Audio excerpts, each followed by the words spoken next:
Hello dear students, welcome to my channel. आज इस video में हम डिस्कस करेंगे 11th की केमिस्ट्री का first chapter and the topic is laws of chemical combination. जैसा कि हम सब जानते हैं, chemistry is a science of chemicals and the chemical reactions. And जब भी कोई केमिकल रिएक्शंस होता है तो उसमें कुछ ना कुछ चेंजेस जरूर आती हैं, चाहे वो उसके मास में हो, चाहे उसके वॉल्यूम में हो, चाहे उसकी एनर्जी में हो। So based on the studies of chemical changes, scientist ने कुछ जनरलाइजेशन बनाई एंड उन जनरलाइजेशंस को लॉज ऑफ केमिकल कॉम्बिनेशंस के नाम से जाना जाता है। तो आज हम डिस्कस करेंगे कि कौन कौन से जो लॉज हैं केमिकल कॉम्बिनेशन के, जो हमारे 11th के सिलेबस में गिवन हैं। ठीक है, तो सबसे पहले हमारे पास गिवन है law of conservation of mass, and second is the law of constant composition, which is also known as the law of definite proportion. Third हमारे पास है law of multiple proportion, and the fourth one is the law of reciprocal proportion, and the last is the law of combining volume, जिसको हम Gay-Lussac's law of combining volume से नाम से भी जानते हैं। तो चलिए डिस्कस करते हैं वन बाय वन सभी लॉ को। सबसे पहले हम डिस्कस करने जा रहे हैं the first law, that is the law of conservation of mass। ठीक है, what is the law of conservation of mass? It says कि during any physical or chemical change the total mass of the product is equal to the total mass of the reactant। means जब भी कोई chemical reaction होगा तो जो भी reactants उसमें react कर रहे हैं, तो जो उनका मास होगा, और जब कोई प्रोडक्ट बनेगा तो प्रोडक्ट का जो मास होगा वो रिएक्टेंट के टोटल मास के बराबर होगा। फॉर एग्जांपल, सपोज हमारे पास कोई एक रिएक्टेंट है ए, इसी तरह से हमारे पास कोई एक रिएक्टेंट और है बी। अगर कोई दो या दो से ज्यादा रिएक्टेंट रिएक्ट कर रहे हैं और कुछ एक प्रोडक्ट्स बना रहे हैं, then according to this law कि जो मास है रिएक्टेंट्स का और एलिमेंट्स का, जब वो प्रोडक्ट में कन्वर्ट हो जाएंगे तो प्रोडक्ट में जो टोटल मास होगा उन एलिमेंट्स का, that will be equal to the mass of the elements in the reactants. ठीक है, तो यहाँ पे हमारे पास जो प्रोडक्ट है दैट इज सी। ठीक है, and A and B are the reactants. जो भी स्पीशीज इस एरो के लेफ्ट साइड पे लिखी जाती है उन्हें हम रिएक्टेंट्स कह देते हैं, और जो भी स्पीशीज जो हो एरो के राइट साइड पे लिखी जाती है उन्हें हम प्रोडक्ट्स कहते हैं। ठीक है, और वी कैन से कि जो स्पीशीज रिएक्ट कर रही हैं उन्हें हम रिएक्टेंट कह देते हैं, और जो कुछ बन रही हैं उन्हें हम प्रोडक्ट्स कह देते हैं। और according to law of conservation मास कि जो सी का मास है that would be equal to mass of A plus mass of B. ठीक है, तो this is the law of conservation of mass. हम एक और अच्छी सी एग्जांपल लेते हैं जिसमें हम केमिकल्स को रिएक्ट कराते हैं। तो सबसे पहले हम बात करते हैं कि हमारे पास है एक तो सोल्यूशन है सिल्वर नाइट्रेट का। ठीक है, एक्वस सोल्यूशन है, वाटर में डिसॉल्व किया हुआ है, और ये सोल्यूशन जो है ट्रांसपेरेंट होता है जस्ट लाइक द वाटर। ठीक है, और अगर हम इसको रिएक्ट कराते हैं सोडियम क्लोराइड के एक्वस सोल्यूशन से, जो कि अगेन एक ट्रांसपेरेंट सोल्यूशन है, मींस क्या किया हमने, एक बीकर में हमने सिल्वर नाइट्रेट ले लिया और उसको वे कर लिया। ठीक है, सपोज इसका मास क्या है, x ग्राम आ गया। ठीक है, और इस तरह से हमने सोडियम क्लोराइड को वाटर में डिसॉल्व करके उस बीकर के साथ हमने क्या किया, उसको वे कर लिया। ठीक है, सेकंड बीकर में हमने क्या ले लिया, सोडियम क्लोराइड ले लिया। ओके, और उसको हमने वे किया तो टोटल हमारे पास जो वेट आया वो कितना आया, हमारे पास y ग्राम आ गया। ठीक है, और जब हम इन दोनों को मिक्स करेंगे, ओके, तो मिक्स करने पे हमारे पास एक केमिकल रिएक्शन होगा। वो रिएक्शन क्या होगा कि हमारे पास यहाँ पे एक सिल्वर क्लोराइड बनेगा जो कि व्हाइट कलर का बनता है, सॉलिड बनता है, और वो नीचे सेटल हो जाएगा। तो उस सॉलिड को हम क्या कह देते हैं, प्रेसिपिटेट कह देते हैं। ठीक है, और साथ में हमारे पास वाटर के अंदर सोडियम नाइट्रेट वहां पे रह जाएगा। ठीक है, जो कि डिजॉल्व होता है वाटर में, तो इसलिए उसका पता नहीं चलेगा कि वो कितना उसमें है। ठीक है, क्योंकि वो ट्रांसपेरेंट सोल्यूशन रहेगा। ओके, तो इस तरह की रिएक्शन जिसमें हमारे पास प्रेसिपिटेट बनते हैं उसे हम प्रेसिपिटेशन रिएक्शन भी कह देते हैं, जो कि आपने 10th क्लास में भी शायद पढ़े होंगे। ठीक है, तो अब यहाँ पे भी हमारे पास क्या बन रहे हैं, दो प्रोडक्ट्स बन रहे हैं। एक तो है हमारे पास सिल्वर क्लोराइड जो कि सॉलिड फॉर्म में है, दूसरा क्या है हमारे पास सोडियम नाइट्रेट जो कि वाटर में है एक्वस सॉल्यूशन की फॉर्म में। अब बात आती है law of conservation of mass के अकॉर्डिंगली कि यहाँ पे हमारे पास सिल्वर क्लोराइड सोडियम और नाइट्रेट है, यहाँ पे भी हमारे पास क्या था, सिल्वर नाइट्रेट सोडियम और क्लोराइड। दैट मीन्स जो एलिमेंट्स और जो हमारे पास आयंस रिएक्टेंट साइड पे थे वही चीज हमारे पास क्या है प्रोडक्ट साइड में भी है, बट क्या हुआ उनकी वो जो ज्वाइनिंग है एक दूसरे एलिमेंट के साथ दूसरे आयन के साथ वो क्या हो गई, चेंज हो गई है। ठीक है, केमिकल रिएक्शन होने की वजह से। तो अब जो प्रोडक्ट बन के आई है ये भी हमारे पास एक ही वेसल में है। ठीक है, तो अब हम जब इन दोनों को वेट करेंगे तो जो उसका वेट आएगा according to law of conservation मास वो क्या होगा, x प्लस वाई के इक्वल होगा। ठीक है, तो अगर तो ये ऐसा होता है दैट मीन्स क्या है कि हमारा जो लॉ है वो वेरीफाई हो जाता है वहां पे। अगर वहां पे कुछ थोड़ी बहुत चेंजेस आती हैं दैट मीन्स मैटर कहीं ना कहीं कुछ डिकम्पोज कर गया या कहीं ना कहीं कुछ डिस्ट्रॉय हो गया। वो डिस्ट्रॉय नहीं होता, वो क्या होता है in the form of energy convert हो जाता है। इसीलिए पहले इस लॉ की जो डेफिनेशन थी वो ऐसे भी थी कि matter can neither be created nor be destroyed during any physical और केमिकल चेंज। बट इस लॉ को बाद में मॉडिफाई भी किया गया जिसके अकॉर्डिंगली हम कह सकते हैं कि mass and energy are इंटरकन्वर्टिबल but the total mass and energy of the system remains the constant. Means कि अगर हम केमिस्ट्री में चाहे वो इनऑर्गेनिक रिएक्शंस हैं चाहे वो ऑर्गेनिक रिएक्शंस हैं तो मोस्ट ऑफ द रिएक्शंस हम कह सकते हैं 99.5% जो रिएक्शंस हैं उनमें जो मास है वो चेंज नहीं होता है। बट कुछ एक हमारे पास न्यूक्लियर रिएक्शंस हैं रेडियो एक्टिव रिएक्शंस जो हैं उनमें क्या होता है कि जो मैटर है जो हमारे पास एलिमेंट्स हैं वो डिकम्पोज करके एनर्जी की फॉर्म में चेंज हो जाते हैं। इसीलिए हम कहते हैं कि जो हमारा यूनिवर्स है वो दो चीजों से बना हुआ है, एक तो मैटर से दूसरा एनर्जी से, एंड बोथ आर इंटरकन्वर्टिबल। ठीक है, तो इसीलिए ये law of conservation of mass काफी हद तक क्या है हमारी जो रिएक्शंस हैं उनको वेरीफाई करता है। ठीक है, बट कुछ एक रिएक्शन जैसे कि मैंने बताया कि हमारे पास न्यूक्लियर रिएक्शंस हैं या फिर रेडियो एक्टिव डिसइंटीग्रेशन रिएक्शन जो होती हैं उनमें क्या होता है मैटर जो है एनर्जी में कन्वर्ट हो जाता है। अगर उस टाइम पे जो हमारे पास प्रोडक्ट बन के आएंगे उनको अगर हम वेइंग करेंगे तो उसका जो टोटल वेट है हो सकता है कि वो रिएक्टेंट के बराबर ना हो, कुछ बहुत थोड़ा बहुत क्या होगा उसमें वो डिक्रीज कर जाएगा। क्यों? क्योंकि कुछ मैटर जो है वो एनर्जी में कन्वर्ट हो जाता है। ठीक है, तो नेक्स्ट हम बात करते हैं सेकंड लॉ की जो कि है law of constant composition. Second law is the law of constant composition. ठीक है, इस लॉ को हम लॉ ऑफ डेफिनेट प्रोपोर्शन भी कहते हैं, लॉ ऑफ डेफिनेट प्रोपोर्शन। ठीक है, अब इसको स्टार्ट करने से पहले हम कुछ एक बातें यहाँ पे समझ लेते हैं, कुछ मीनिंग्स हम इन जो वर्ड्स हम यहाँ पे लिखे हुए हैं उनके हम मीनिंग्स भी समझ लेते हैं। कांस्टेंट्स का मतलब होता है फिक्स, कि जिसकी कोई वैल्यू जो है वो चेंज नहीं होती है। कंपोजिशन से हमारे पास यहाँ पे मतलब है कंसंट्रेशन से। तो कंसंट्रेशन क्या हो सकती है, मास भी हो सकता है वॉल्यूम भी हो सकता है। ठीक है, और डेफिनेट प्रोपोर्शन क्या कहते हैं, डेफिनेट का मतलब भी क्या होता है, एक निश्चित वैल्यू, दैट मीन्स कि कुछ फिक्स वैल्यू। प्रोपोर्शन से यहाँ पे क्या मतलब हमारा, दैट मीन्स कि रेशियो। ठीक है, तो अब हमें ये थोड़ी बहुत बातें पता चल गई है, तो चलिए देखते हैं क्या कहता है ये लॉ। तो जो इसकी एक्चुअल डेफिनेशन है वो क्या कहती है, a pure chemical compound always contains same elements combined together in the same definite proportion by weight.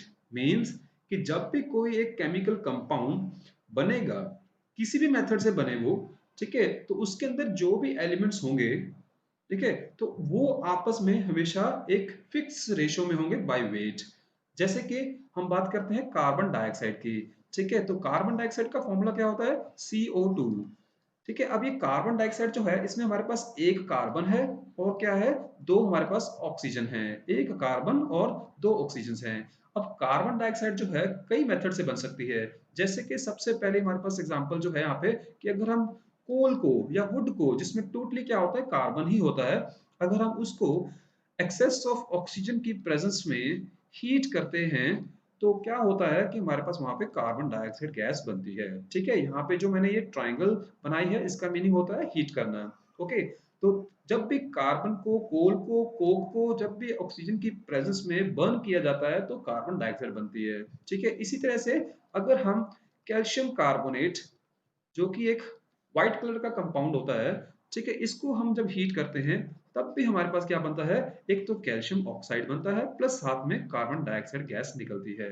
इसी तरह से ही अगर हम सोडियम बाइकार्बोनेट जो कि अगेन एक केमिकल है, ठीक है, इसको हम हीट करते हैं तो भी क्या बनता है हमारे पास, एक तो सोडियम कार्बोनेट बनता है, ठीक है, और उसके साथ साथ हमारे पास कार्बन डाइऑक्साइड बनती है और वाटर वेपर की फॉर्म में वहां पे निकलता है। दैट मीन्स कोई मर्जी मेथड से हमारे पास कार्बन डाइऑक्साइड बने, ठीक है, जब भी, जैसे डेफिनेशन में क्या था, जब भी कोई केमिकल कंपाउंड बनेगा तो उसके अंदर जो भी एलिमेंट्स होंगे वो हमेशा एक फिक्स रेशियो में बाय वेट जो है कंबाइन करते हैं। ठीक है, अब हम यहाँ पे तीन मेथड यहाँ पे डिस्कस कर रहे हैं जिससे हम क्या बना रहे हैं, कार्बन डाइऑक्साइड की फॉर्मेशन कर रहे हैं। ठीक है, और कार्बन डाइऑक्साइड में हमेशा ही, चाहे वो जिस मर्जी मेथड से बने, जिस मर्जी केमिकल से बने, तो उसमें क्या रहेगा, हमेशा कार्बन और ऑक्सीजन ही रहेगी।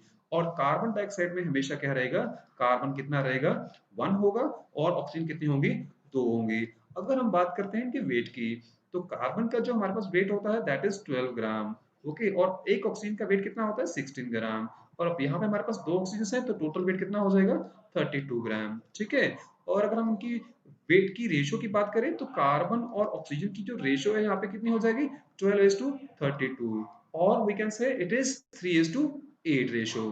ठीक है, तो जब कभी भी कार्बन और ऑक्सीजन मिलकर कार्बन डाइऑक्साइड बनाएंगे तो उसमें कार्बन और ऑक्सीजन की जो बाय वेट रेशियो होगी वो क्या होगी, 3:8 की रेशियो होगी। मींस 3 ग्राम कार्बन और 8 ग्राम ऑक्सीजन, और we can say 12 gram carbon and 32 gram oxygen जब कंबाइन करेंगे तो हमेशा वहां पे कार्बन डाइऑक्साइड की फॉर्मेशन होगी। इसीलिए इसको कांस्टेंट कंपोजिशन का नाम दिया गया और डेफिनेट प्रोपोर्शन का नाम दिया गया। क्यों, क्योंकि यहाँ पे रेशियो क्या रहती है, हमेशा फिक्स रहती है, और जो कंसंट्रेशन है वो भी क्या रहती है, फिक्स रहती है। ओके, इसी तरह से अगर आप किसी भी केमिकल की फॉर्मेशन की बात करते हो, कुछ भी बनाना चाहते हो, जैसे अगर हम कॉपर कार्बोनेट की बात करते हैं तो कॉपर कार्बोनेट जब भी बनेगा तो वो कॉपर, कार्बन और ऑक्सीजन से बनेगा, तो उसमें हमें एक कॉपर, एक कार्बन और 3 ऑक्सीजन की जरूरत पड़ेगी। अगर हम इनके वेट यहाँ पे लिख दें तो उनकी जो रेशियो रहेगी वो भी क्या रहेगी, हमेशा फिक्स रहेगी। अब ये कॉपर कार्बोनेट किसी भी तरह से हम बना सकते हैं। ठीक है, तो थर्ड लॉ है हमारे पास the law of multiple proportion. ठीक है, अब हमें पहले इसका भी मतलब समझना पड़ेगा कि लॉ ऑफ मल्टीपल प्रोपोर्शन से हमारा क्या मतलब है। ठीक है, जैसे हम बात करते हैं कि अगर हमारे पास कोई एक चीज है तो उसे हम सिंगल की बात कर देते हैं, अगर हमारे पास दो चीजें हैं तो उसको हम डबल कह देते हैं, अगर तीन है तो ट्रिपल कह देते हैं। अब मल्टीपल का क्या मतलब है, दैट मीन्स बहुत सारे, that means many things. Okay, अब यहाँ पे बात आ रही है लॉ ऑफ मल्टीपल प्रोपोर्शन की, दैट मीन्स मैनी रेशियोज। ठीक है, तो यहाँ पे हम डिस्कस करेंगे इसकी पहले डेफिनेशन को, फिर बाद में हम इसकी एग्जांपल डिस्कस करेंगे। तो इसकी डेफिनेशन क्या कहती है, when two elements combine to form more than one compound then the mass of one of the element which combined with a fixed mass of the other element are in simple whole number ratio। means कि जब कभी भी दो या दो से ज्यादा elements मिलकर एक से ज्यादा कंपाउंड बनाते हैं, ठीक है, तब अगर हम उनमें किसी एक एलिमेंट का मास फिक्स कर दें और बाकी एलिमेंट्स जो उसमें है उनकी अगर हम सभी कंपाउंड्स में जो रेशियो को अगर कैलकुलेट करें, ठीक है, तो क्या होगी, वो रेशियो एक सिंपल होल नंबर रेशियो हमारे पास आएगी। ठीक है, जैसे कि हम एग्जांपल लेके चलते हैं, सबसे पहले सिंपल सी एग्जांपल लेते हैं। हमारे पास एग्जांपल है हाइड्रोजन एंड ऑक्सीजन की। जब कभी भी हाइड्रोजन और ऑक्सीजन कंबाइन करेंगे तो क्या होते हैं, दो पॉसिबिलिटी हो सकती है, एक तो वाटर फॉर्मेशन कर सकते हैं, दूसरा क्या है हमारे पास H2O2 that is hydrogen peroxide की फॉर्मेशन हो सकती है, डिपेंडिंग अपॉन कि हमारे पास वहां पे कंडीशन क्या है। ठीक है, देयर आर पॉसिबिलिटीज कि एक कंडीशन में हमारे पास वाटर की फॉर्मेशन होती है और किसी और कंडीशन पे हम हाइड्रोजन पेरोक्साइड की फॉर्मेशन भी कर सकते हैं। अब हाइड्रोजन का फॉर्मूला क्या होता है, कंपाउंड का, मॉलिक्यूल्स का, दैट इज H2, और ऑक्सीजन को हम कैसे लिखते हैं, एज ए O2। और जब कभी भी H2 और O2 कंबाइन करेंगे तो क्या बनाएंगे, एक तो वाटर बना सकते हैं और दूसरा H2O2 बना सकते हैं। ठीक है, अब दो यहाँ पे हमारे पास कंपाउंड फॉर्मेशन हो गई है। अब बात करते हैं हम एक एलिमेंट के मास को फिक्स करने की। अगर हम बात करें यहाँ पे हमारे पास दो हाइड्रोजन है और एक क्या है, ऑक्सीजन है, और दूसरे में हमारे पास क्या है, दो हाइड्रोजन है और क्या है, दो ऑक्सीजन है। अब हाइड्रोजन का मास कितना होता है एक एटम का, दैट इज 1 ग्राम। ठीक है, तो यहाँ पे दो हाइड्रोजन है तो कितना मास हो गया इसका, दैट इज 2 ग्राम। ठीक है, और यहाँ पे भी कितना हो गया, 2 ग्राम। दैट मीन्स हाइड्रोजन का मास तो ऑलरेडी फिक्स हो गया, हमें फिक्स करने की जरूरत ही नहीं पड़ी। अब यहाँ पे हाइड्रोजन का मास कितना है, फिक्स है, दैट इज 2 ग्राम। और वाटर में ऑक्सीजन का मास कितना होता है, दैट इज 16 ग्राम। और परऑक्साइड में हमारे पास दो ऑक्सीजन हैं तो टोटल वेट कितना हो जाएगा ऑक्सीजन का, that is 32 gram. Means multiple proportion जो लॉ है उसके accordingly when two elements combine to form more than one compound, then the masses of one of the element which combine with the fixed mass of the other element are in a simple whole number ratio. Means कि यहाँ पे हमने oxygen का मास देखना है जो कि fixed mass hydrogen के साथ कंबाइन कर रहा है, उनकी जो यहाँ पे रेशियो आ रही है that is a simple whole number ratio. वो कैसे, अब यहाँ पे जो ऑक्सीजन है that is in the ratio of 16:32। और अगर हम इसको सिंप्लीफाई करें तो हमारे पास यहाँ पे रेशियो आएगी 1:2 रेशियो आएगी। ठीक है, तो यहाँ से हमारा जो लॉ है वो वेरीफाई हो जाता है। चलिए हम एक और बहुत अच्छी एग्जांपल लेते हैं नाइट्रोजन और ऑक्सीजन के कंपाउंड्स की।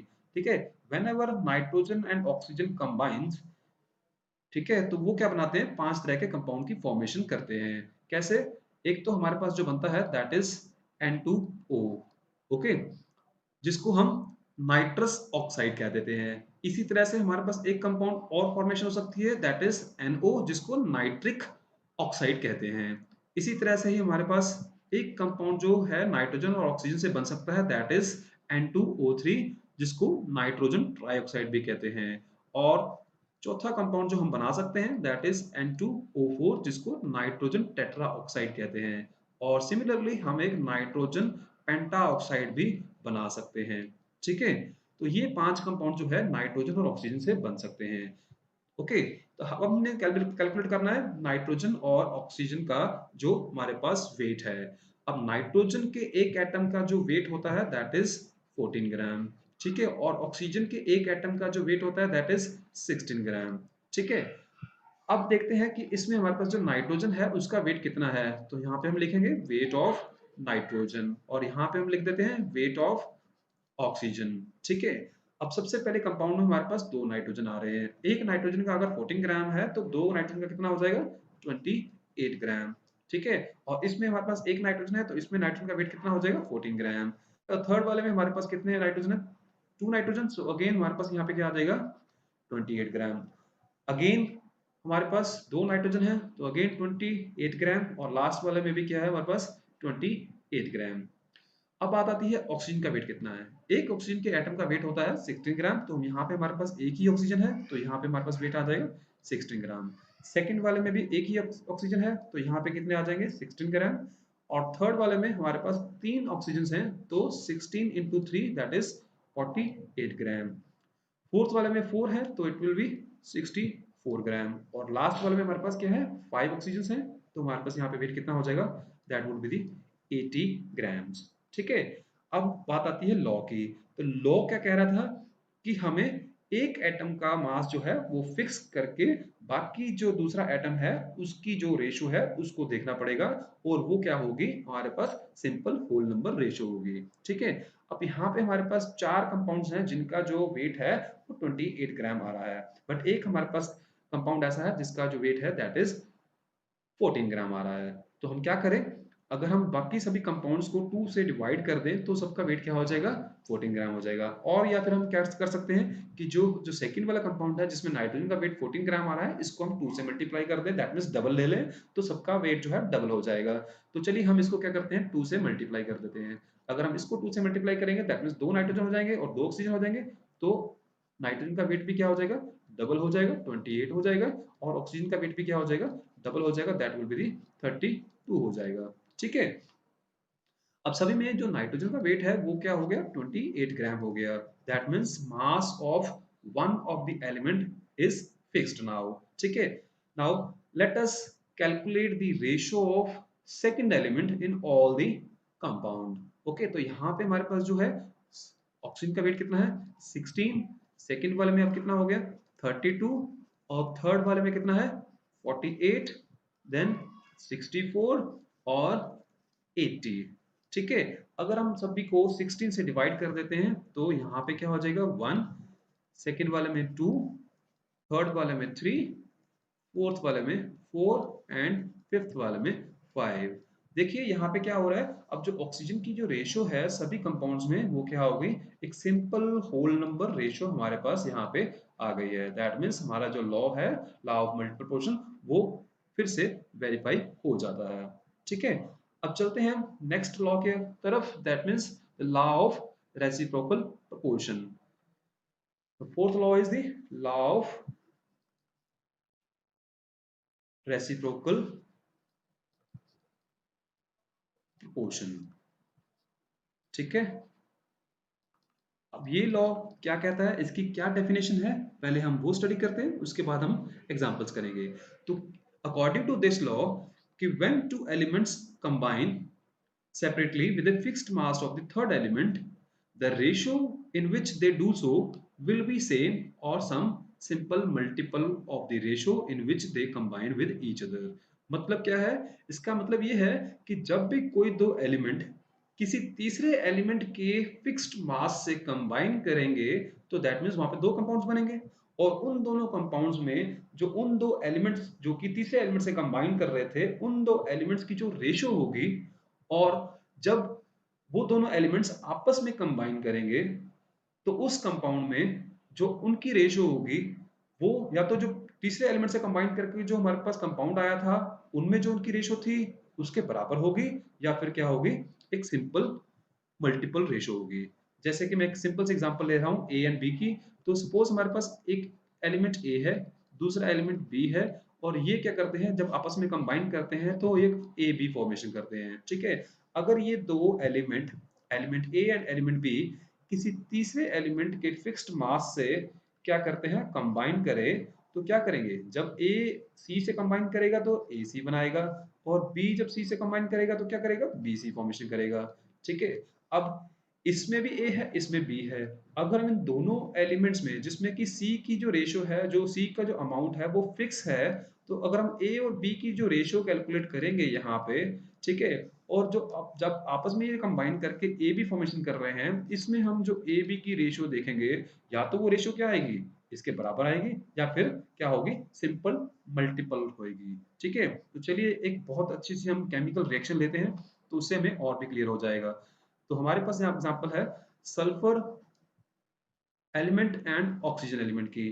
ठीक है, कि जब भी सल्फर और ऑक्सीजन कंबाइन करते हैं तो या तो ये बनाएंगे सल्फर डाइऑक्साइड, या फिर बना सकते हैं ये सल्फर ट्राइऑक्साइड। ठीक है, तो चलो ये तो कोई बात नहीं है कि सल्फर ऑक्सीजन से चाहे सल्फर डाइऑक्साइड बनाए चाहे सल्फर ट्राइऑक्साइड बनाए।